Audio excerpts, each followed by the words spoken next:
Harvesting sea salt on a grand scale requires some serious patience. The other key to this process? Location, location, location. You're located on Great Inagua Island, the most southerly island in the Bahama chain.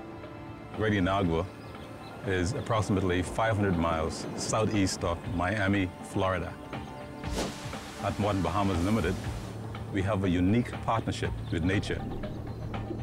Aside from having access to a limitless supply of salty seawater, this location is ideal for other reasons.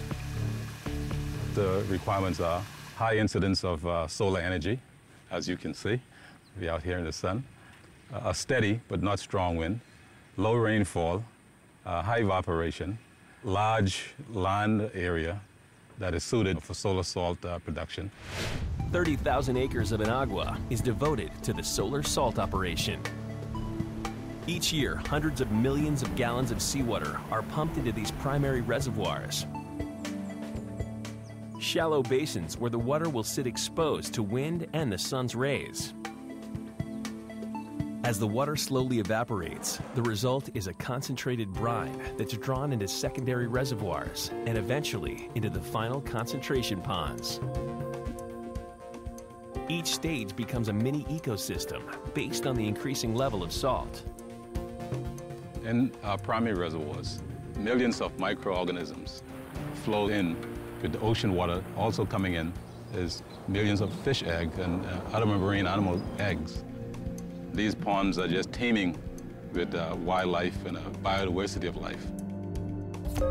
The secondary reservoirs are too salty to support most life, with the exception of algae and brine shrimp. And only salt-loving, aka halophilic red bacteria, can survive after prolonged evaporation. The real magic happens in the last phase, crystallization.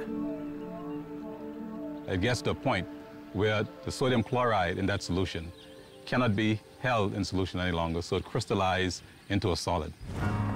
Once the salt layer is about 4 inches thick, the harvesters mechanically scarify or break up the surface and truck it out to the wash plant. At the wash plant, the salt is dumped into a hopper and it is conveyed on a conveyor belt into spiral classifiers.